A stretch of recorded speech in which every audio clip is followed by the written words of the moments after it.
হে প্রিয় ভাই, হে প্রিয় বন্ধু, আপনাদেরকে একটি কথা বলি। আপনারা কি খবর রেখেছেন? আমরা খেলাফতকে ভুলে গেছি। খেলাফত প্রতিষ্ঠার লালন যারা করেন তারাই হচ্ছে প্রকৃতপক্ষে নবীর আশিক, সাহাবীদের আশিক, মহাব্বতের দাবিদার। হে প্রিয় বন্ধু, তোমাকে বলছি, বাংলাদেশ খেলাফত মজলিস তোমাকে ডাকছে। বাংলাদেশ খেলাফত যুব মজলিস তোমাকে ডাকছে। বাংলাদেশ শ্রমিক মজলিস তোমাকে ডাকছে। হে প্রিয় বন্ধু, তুমি ঘুমিয়ে থেকো না। তুমি কি জানো আল্লামা মামুনুল হক সাহেবের স্বপ্ন, টার্গেট, চিন্তা ভাবনা কি?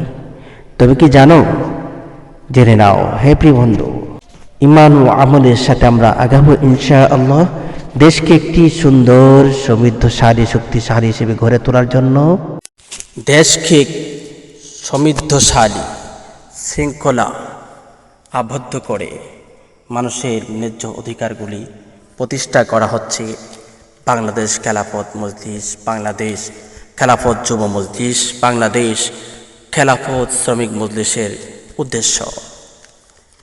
কোরআন ও সুন্নাহ ভিত্তি রাষ্ট্রকে পরিচালিত করা, সমস্ত ধর্ম বর্ণ সবার জন্য শান্তি বয়ে আনাই হচ্ছে বাংলাদেশ খেলাফত মজলিস, বাংলাদেশ খেলাফত যুব মজলিস, বাংলাদেশ খেলাফত শ্রমিক মজলিসের মেন চিন্তা ভাবনা।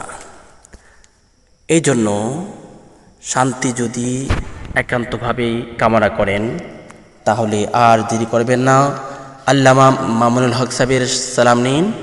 বাংলাদেশ খেলাফত মজলিস, বাংলাদেশ খেলাফত যুব মজলিসে যোগ দিন। ভালো থাকবেন, শুভকামনা। ভাই বলো মার্কাটা কি? রিক্সা রিক্সা রিক্সা রিক্সা রিক্সা রিক্সা।